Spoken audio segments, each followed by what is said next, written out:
Sheikh Al-Azhar said, I went to Egypt and I found Islam, but I did not find Muslims. Europe. So I went to Europe. Sorry. I went to Europe and I found Islam, but I did not find Muslims. And I've come back to Egypt where I find Muslims, but I do not find Islam. Meaning he was utterly and totally and completely deceived by Europe. He then went on to issue his infamous fatwa.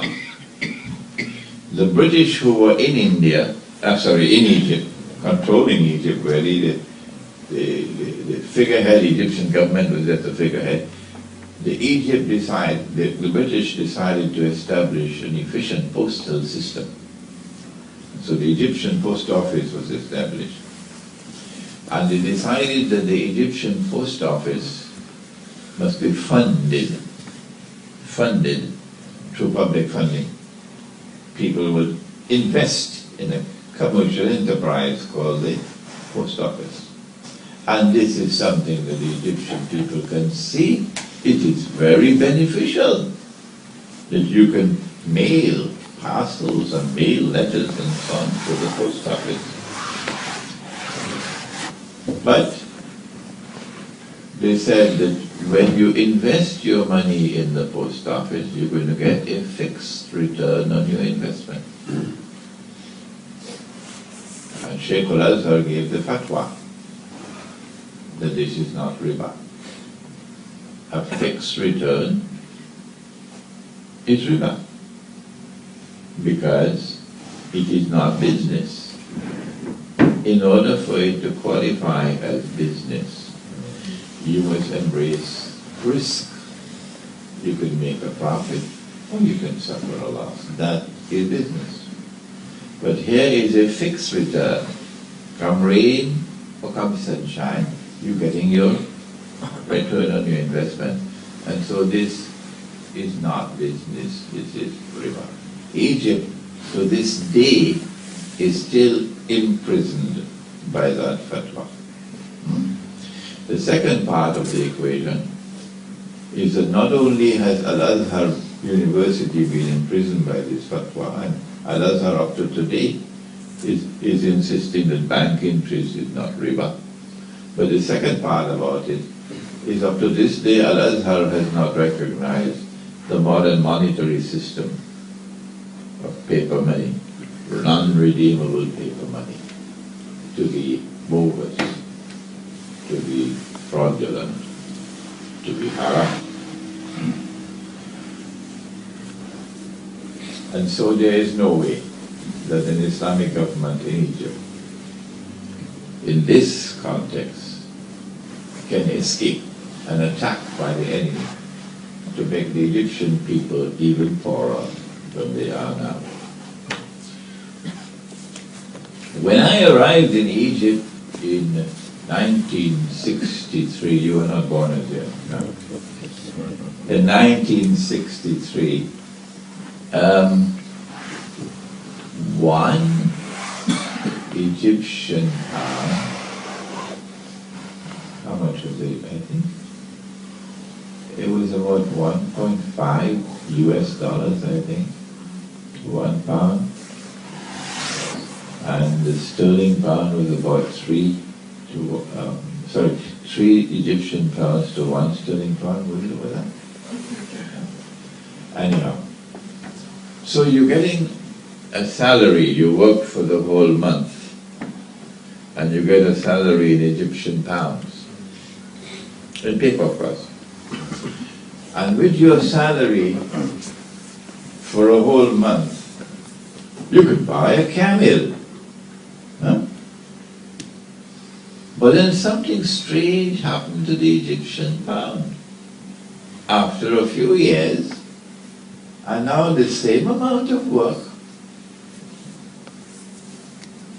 and the same salary you're getting, you can't buy a camel anymore, you can only buy a donkey.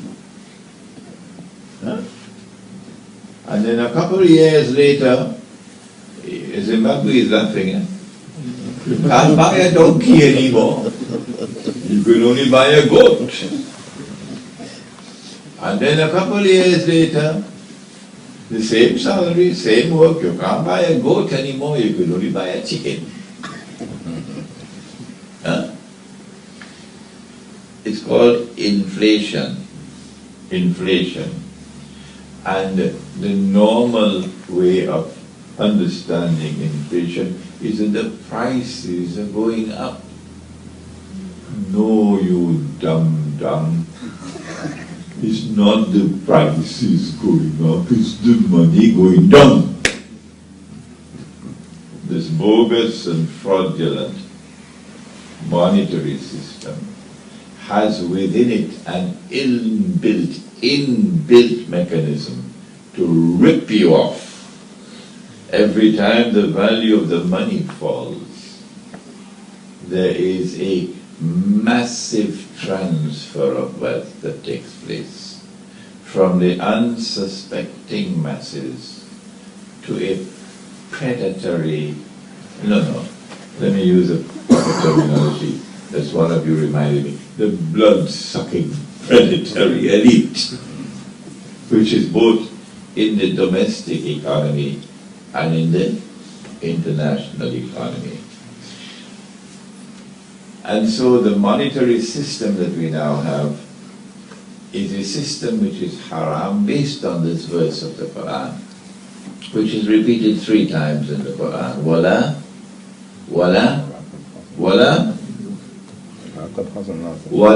tabkhasun nasa ashya'ahum. Inflation. Suppose your grandfather died and he left you some money. This is your part of the inheritance. But you were a baby. He left you 100 dinars, gold dinars. But you were a baby, so your guardians had to put it away. So they put it in a box and they locked it. And 25 years later, you are grown up and you are sufficiently mature, and they feel you should get your money. So they opened the box and they took it out, and they gave you the 100 dinars. MashaAllah. The gold dinar had faithfully preserved what your father had left for you. Faithfully preserve the value of what your father had left for you. It has done that all through history. And they knew that. So what they did, Dajjal, in order to rule the world, not just to rip you off, it's more than that. In order to be able to eventually rule the world, was they took the 100 dinars out of the box and they put in paper. And they said, maybe this grandchild would love the US dollar because it is written there on the US dollar, in God we trust. Have you seen it? Take a look at it. In God we trust. So, mashallah, this is really the best of all money, isn't it?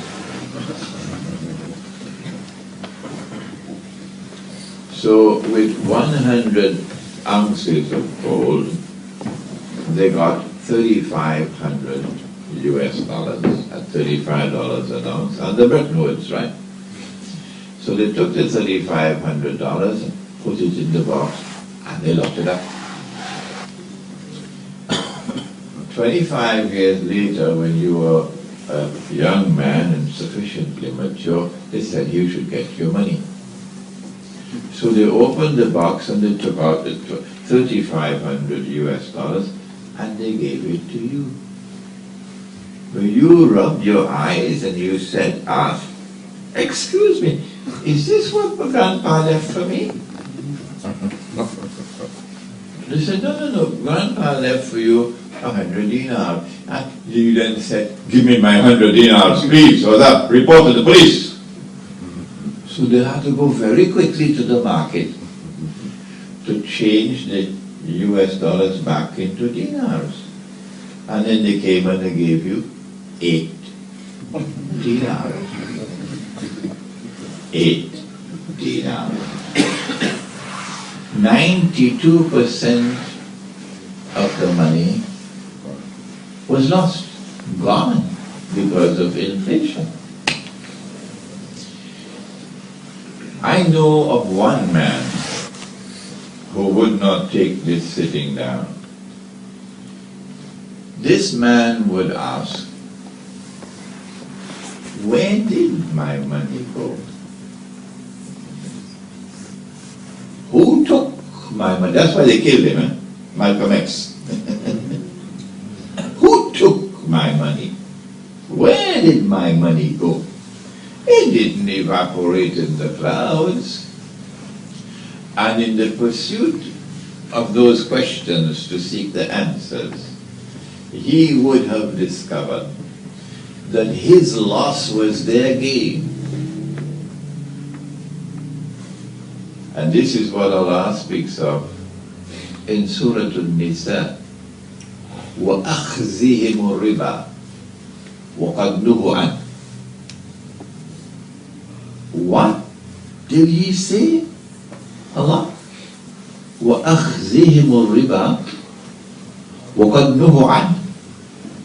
Oh, it was haram for them. Allah made it haram for them. If they listen to this lecture, they would know I'm speaking the truth. In the Torah, it was haram for them. Nabi Isa alayhi salam made it haram for them. Riba. But when we go to the Torah, we find something else. That the Torah now says it is haram for an Israelite to lend on interest to another Israelite. But it is halal for him to lend on interest to those who are not Israelites, the Ummiyun, translated as Gentiles, but otherwise known as cockroaches. So they changed the word of Allah in order to be able to become moneylenders to the world. وَأَخْذِهِمُ الرِّبَى وَقَدْ نُهُوا عَنْهُ وَأَكْلِهِمْ أَمْوَالَ النَّاسِ بِالْبَاطِلِ. And in the process, they were consuming the wealth of mankind unjustly. Because my loss was your gain. That's not business. And so, inflation all around the world today has its roots in riba, a fraudulent, bogus and fraudulent and haram monetary system. What is coming now, the new money that I call electronic and one of you called digital, because you've got a new camera, digital.